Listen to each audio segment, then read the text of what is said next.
Let me move this over here. Very good.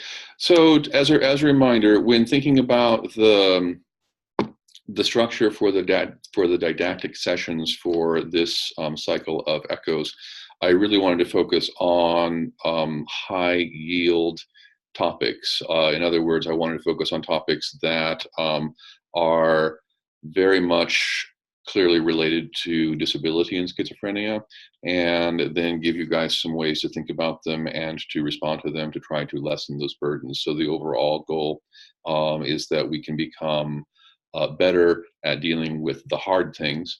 And as we address those successfully, we'll get more and more people into recovery, and more people in recovery will be in general good, but more so because then the more people we get into full recovery, the more they're going to go into the world and say, this is me and look at me. And that as a profession is the best thing we can do to eliminate stigma related to this set of diagnoses. So negative symptoms are a key element of that, because the surprising fact of disability and schizophrenia is that, contrary to what most people imagine, it's not hallucinations or paranoia or delusions that actually cause most of the disability from this condition. It's actually what we call negative symptoms and cognitive symptoms that account for some 60 to 70% of the disability related to schizophrenia. As an aside, I know a guy whose uncle believed for all of his life that he got messages from outer space radiation and all sorts of positive symptomy things, but that guy made a spectacularly good living as a floor trader on the New York Stock Exchange. So just an example of positive symptoms don't really have to keep you down as well.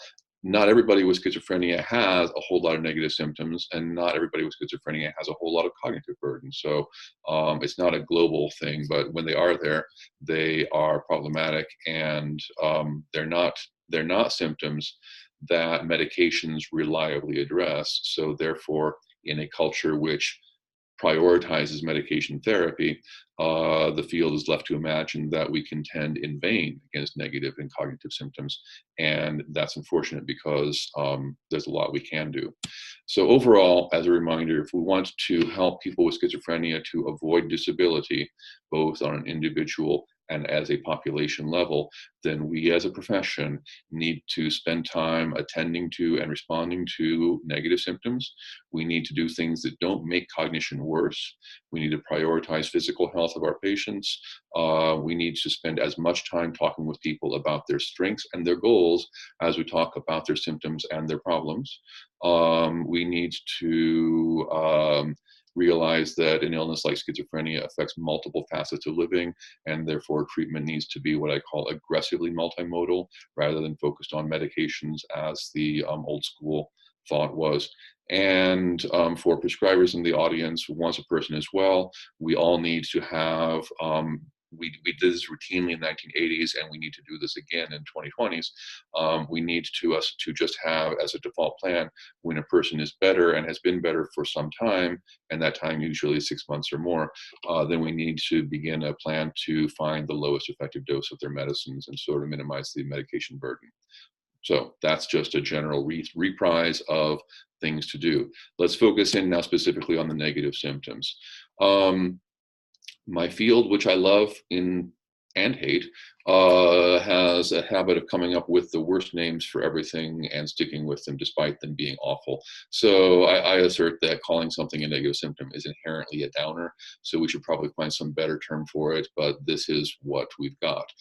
The original concept of a negative symptom was that in the original, like literally 100 years ago, when they were thinking about schizophrenia, they said there's a set of symptoms that seem to be added that shouldn't belong there, that shouldn't be part of normal experience, and things like hallucinations, delusions, paranoia, and so forth.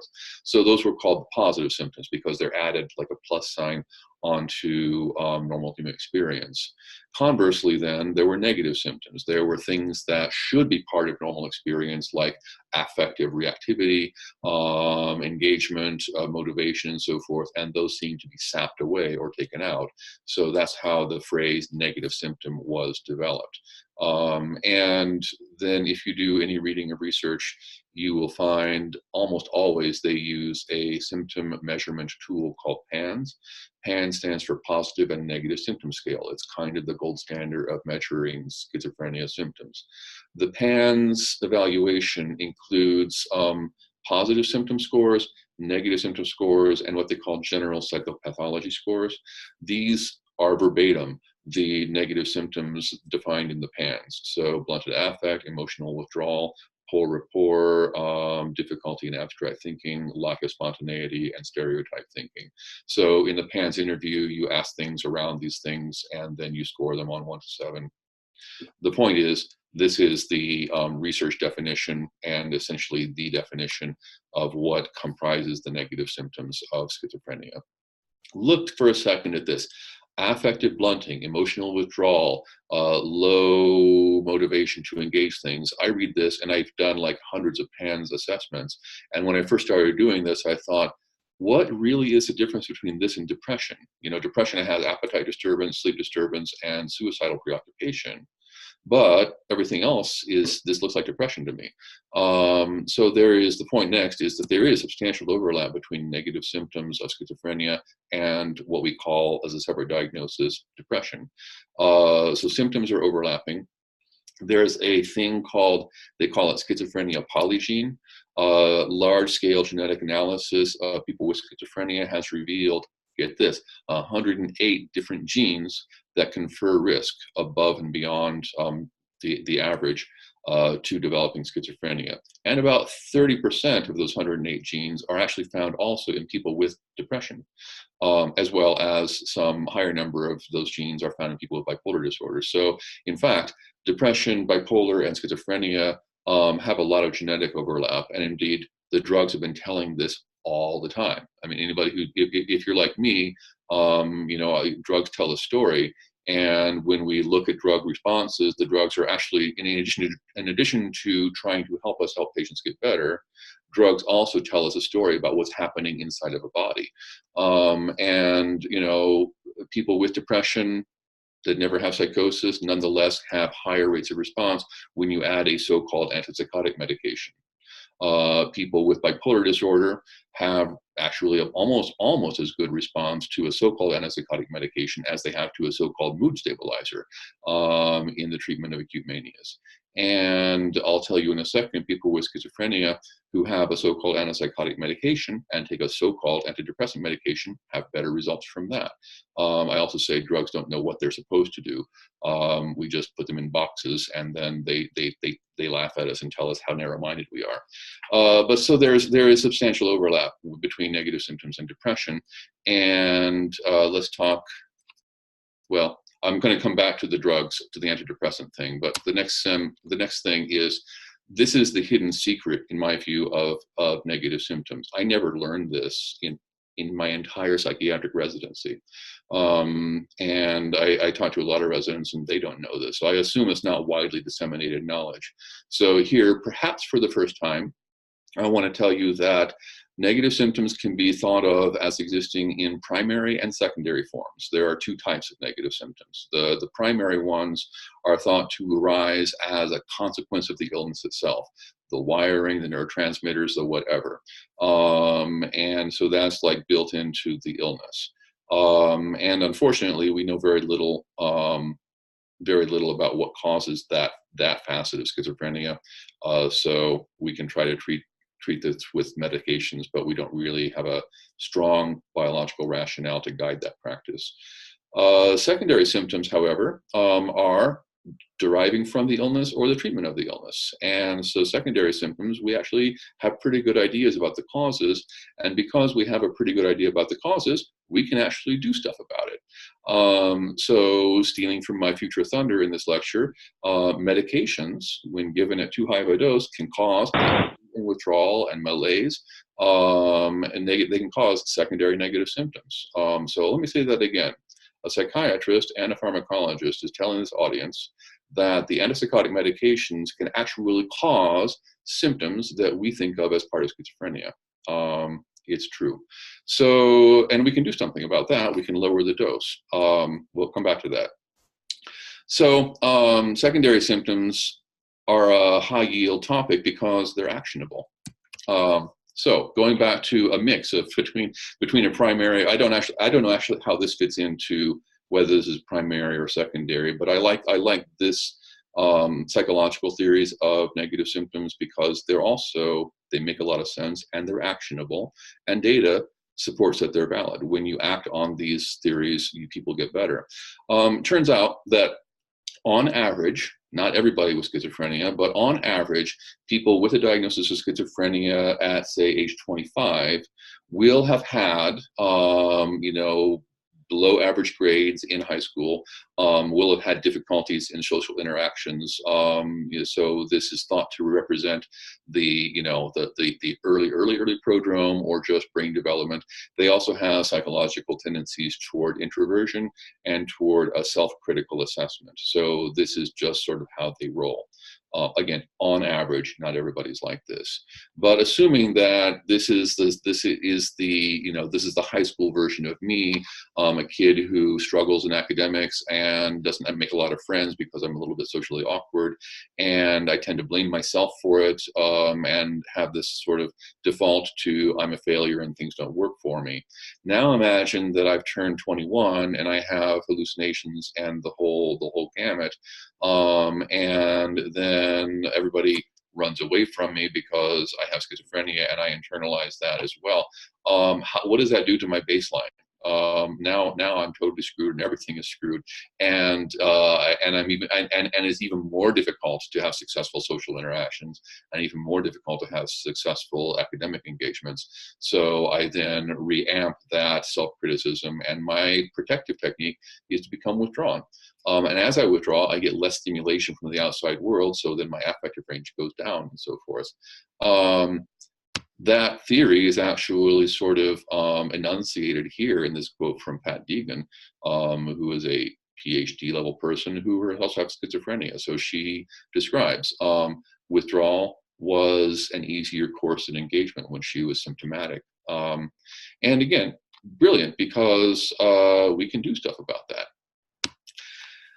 Another thing that I just like to clear up is that a lot of people in my field of neurobiology and pharmacology like to imagine that negative symptoms happen because, as part of the neurochemical or the wiring consequences of schizophrenia, people with the illness just can't experience pleasure. They have a hedonic deficit. That's actually a theory that is not really borne out by empiric data. It turns out if you study the pleasure capacity of people with schizophrenia, they can enjoy things just as much as anybody else. So if I send out invitations to 10 people with schizophrenia and 10 people without, and I say, for Valentine's Day, I want you to go to this restaurant. I'm paying for everything. It's going to be fabulous, 5 courses and all that stuff. The people without the schizophrenia are going to think, that's going to be so fun. Oh, I'm going to throw in entertainment as well. There's going to be a singer and a band, and so they're going to like look forward to this. This is going to be such a fun evening. I can't wait. Mark my calendar, and they will have all this anticipatory joy over the forecast of a good time. People with schizophrenia, on average, don't. They had the difficulty that people with schizophrenia on average have is accurately forecasting the pleasure of a future event. Oh, I have an invitation to go to a dinner. What am I going to do about that? I guess I'll put it on my calendar. I guess I'll go because logically it will be good if I make an appearance. But they don't really forecast it's going to be a hugely great time. Once they get there, if you ask them on a 0 to 10 scale, how fun was this evening, both groups are going to rate this at a 10 out of 10 because I throw good parties and everybody enjoys it. So they can feel as much pleasure. It's just that they tend not to forecast it. And that is actionable through just, as I said, it's a cognitive problem, not a chemical problem. And we can help people with learning to that forecasting pleasure is not one of my strengths. So I'm going to sort of do tasks to teach myself that I can actually experience such pleasure, and I'll be more likely to engage in things in the future. So that's a thing. So coming back to the depression overlap. Meta-analysis is a technique where you get a whole bunch of other people's studies and you try to extract all the data and do like an average of average or a study of studies. And in a meta-analysis that came out a couple years ago, they looked at 82 different studies of antidepressants added to antipsychotic medications amongst, in aggregate, 3,600 people with schizophrenia. And they came out overall with an effect size of between 0.3 and 0.6 for the ability of antidepressants to alleviate negative symptoms. The low number was the effect size for all patients in the study, and the higher estimate of 0.6 was the effect size when they looked at the people with prominent negative symptoms. So in other words, the more strongly affected by negative symptoms a participant was, the more likely that person was to respond to antidepressant medication. So I want to just highlight for a second this effect size. The effect size concept is a statistical method to say like how strong or how big is something. And this way we can compare like the difference in height between basketball players in China and US, and we can compare the difference of clozapine or olanzapine to treat schizophrenia, and the effect size is meaningful in both ways. Is it small, medium, or large? 0.3 to 0.6 is medium effect size. But for you to get an idea how this translates into drugs, most of our drugs, most of our antipsychotic medications here in the gray bars are between 0.4 and 0.6. The best of them, aside from clozapine, is Zyprexa, which nudges on 0.6. So when we see that antidepressants have an effect size of 0.6, that is very much on par with the effect size of standard treatments for psychosis. Also, the effect size of antidepressants for treating depression is also between 0.4 and 0.6. So 0.4 and 0.6. So legitimately good, legitimately decent effect size. So we might want to have more people on schizophrenia on trials or empiric trials of antidepressant medications. Okay, I talked for a little bit about medications, antipsychotic medications causing negative symptoms, secondary negative symptoms. That's because they block dopamine, which is a reward chemical. You block the reward, life feels great. If you block it too much, if you block it a little bit, then everything is good. And I'm going to go through a little bit fast. This is for the benefit of prescribers in the audience or people who want to think well about medicines. So what's the right dose of antipsychotic medication? The answer technically is you want enough drug so that you can block about half of the dopamine receptors in the brain. So you want to get between 40 to 60% of the dopamine receptors attached to your drug. If you go up too high, like over 75%, then you get stiffness and tremor and drug-induced Parkinsonism and hyperprolactinemia. You get all the side effects. If you can keep it between 60 and 40, you get therapeutic benefit with greatly reduced side effect burden. And we can actually conveniently measure in human beings on medication how much of their dopamine receptors are attached to the drugs. We do this by PET scanning. And so we can develop, there are all sorts of these graphs. They show here the dose, in this case, of olanzapine, and the amount of receptor occupancy you get from that. So again, the sweet spot is between 40 and 60, and let's say 50%. Draw the line out to here. Oh, wow, that translates to about 5 milligram dose of olanzapine, or maybe 10 milligram dose of olanzapine gets you to about 60% occupancy. Drug companies, before they test the drugs, they know these curves by heart, and they market their drugs out here because they want to make sure that when it goes out into expensive clinical trials that they're going to have no chance that it's going to fail because of inadequate dosing. So standard dosing recommendations are always at the top end of the curve. They don't need to be. Science tells us, science, not drug company registrational trials, tells us that we need between 40 and 60% occupancy. So we can get by with this dose of olanzapine. We might want in some cases to try to get people well faster by giving them higher doses. But once they're well, we can all easily back down to here, say 5 to 10 milligrams of Zyprexa. What about maybe risperidone? This curve, unfortunately, wasn't taken all the way out to the end, but down here you have 2.5 milligrams. And here that corresponds to, oh, the magic number is 60% occupancy. So we can do 2 milligrams. The branding says 4 to 6. I've seen many people on 8. It's unnecessarily high for, on average, for the average person. What about Abilify or aripiprazole? Here the curve is in concentration in nanograms per milliliter, but they actually they showed you the oral dose equivalents. Check this out: 10 and 30 milligrams, you're maximally occupied. If you want to get to the sweet spot, 60%, then around between 1 and 2 milligrams should do it. And same story for every drug. So our drugs cause secondary negative symptoms, and by backing down the dose to 60% or so, you can still have reasonable, actually very good expectation of therapeutic efficacy with greatly reduced side effect burden, including apathy, amotivation, social withdrawal, and so forth. So lowering the dose is a thing, easy thing we can do. Cognitive remediation. I'll talk more about this in another lecture about enhancing cognition, but cognitive remediation is essentially like asking your brain to do tough things like solve math problems, learn new words, do processing speed. It involves a lot of computer activities, or as well as some social engagement structure. There's lots of different flavors of cognitive remediation. It works as well for negative symptoms. So it can boost cognitive scores for sure, but interestingly, it can boost negative symptoms with an effect size of 0.3 to 0.4. Not too shabby, considering that 0.4 is the effect size of a drug like lurasidone to treat schizophrenia. So cognitive remediation is a fabulous technique. We need to get a lot more of it out into the world, and if we can get a lot of people engaged in this, you're going to unlock a lot of potential amongst people who have this illness.